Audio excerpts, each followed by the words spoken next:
all, I'm Martha Reichrath, and I'm Deputy State Superintendent for the Department of Education. I see some of our wonderful DOE team members out here in the audience, and I'm awfully glad you're here. First of all, I apologize. I was not here at the very onset of this meeting. I have a very ill mother-in-law, and we've been kind of round the clock with that last night, and hopefully things will get better. But you know, she's 94 years old, so I'm not sure what our prognosis is. But again, apologies for being late. In response to some things that Homer mentioned, he and I share so much of the same kind of passion about the way our teachers here in this state, and in all states for that matter, are either promoting or in some cases diminishing success for our youngsters. But I will tell you this, folks, I'm in lots of Georgia classrooms, and more often than not, I see the teacher who is doing exactly as Comer would suggest they need to do. Nurturing little children, letting them speak, letting them learn and explore and go through the brightness of every day, feeling accomplishment. And I will tell you, for those who are not doing that, it's coming out very, very fervently to the administrators who are working with them, to the department chairs, to the team leaders. We've got to get there. This is at a very critical tipping point in education these days. Our children have got to have what we can offer them in terms of innovation and opportunity. We've got to offer them whatever it takes for those pathways of opportunity. And I can tell you, and we'll get to this thing in a minute, but as we have taken a look at performance all over the state of Georgia, we have schools, classrooms within those schools who are beating the odds every day because we know the challenges that are apparent in Georgia classrooms. But as we've talked about in many, many venues over the last few years, trust and confidence in public education is not at an all-time high. It may be at an all-time low, but the very children that Comer focused on a few minutes ago are the ones that are going to depend on public education for the next decades to come. And our nation and our livelihood and our state and literally our way of life in our country is going to depend on their success stories. So I can tell you, we better hope we get that innovation and that brightness and that creativity and that zeal for delivering top-notch instruction, but top-notch ability to nurture kids coming out from every teacher in our state. I can tell you that's what our goal is right now at the Department of Education, and I feel like we're making enormous progress in that regard. Telling you, first of all, and I'll get to some historical perspective with the College and Career Ready Performance Index here very shortly, just to let you know of major initiative. Everything right now is really driven by literacy. Everything that we're doing so that children, again, can progress through the K-12 curriculum, get ready for whatever post-secondary experience they choose, and be well equipped to really have that success story and not have any door slammed in their face. Back in 2003, we started on a huge endeavor, and that was to create a very strong set of standards in K-12 for every subject at every grade level. We knew we had a very, very mediocre at best curriculum for our teachers to deliver. And with that, I want you to hear this part maybe even more than what was accomplished since '03 with the Georgia Performance Standards.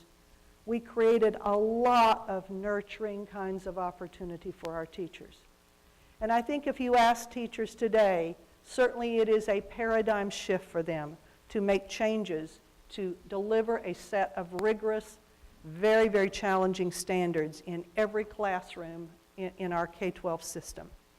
But I think they'll tell you that our Georgia Department of Education, our state, has handed them rigorous standards, benchmark standards, where children, again, will not be denied an opportunity because of not having knowledge they need. But with that, they have given them all kinds of opportunity to offer that innovation and excitement and creativity that we want to see in every classroom in Georgia.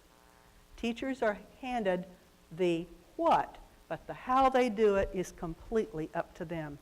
And that's the way we went about the development of a new accountability system, because accountability is important to us. Our trust base will never be at its highest level until we can prove the case that we are certainly making our Georgia children literate and that we are delivering to them high levels of math skill, good background in science and social studies and writing and all the things that matter to us as educators in this state.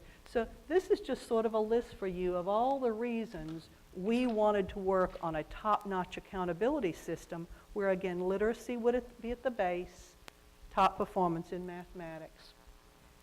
And so what we ended up with is a college and career-ready performance index. Has varying components, but driven by achievement, driven by what children are doing every day in student achievement. What I want you to see as everybody who's here from the Department of Education's had a role in the development of this thing.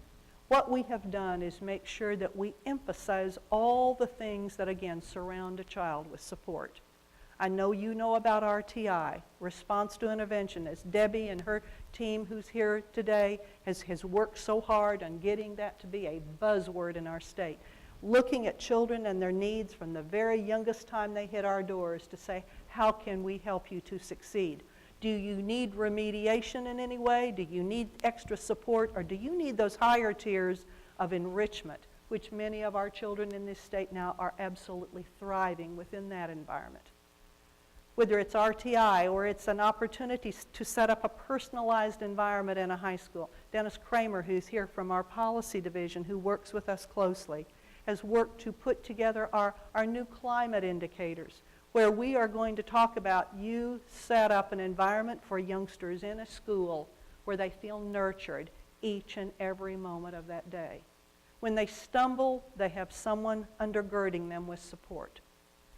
And that's what's got to happen in Georgia classrooms for us to have the success story that we need.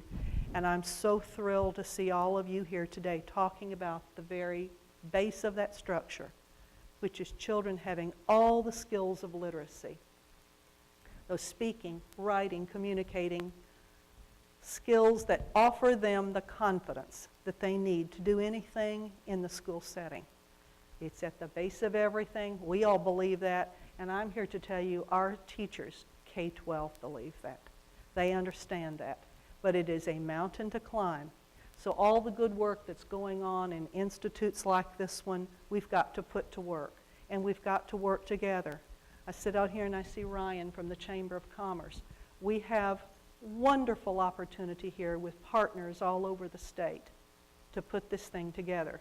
But I am here to tell you folks, and I've been at this a long time in this state, I think if we don't get it right this time, we may suffer absolute damage that will never return to us as Georgians trying to pave the way of opportunity for our kids.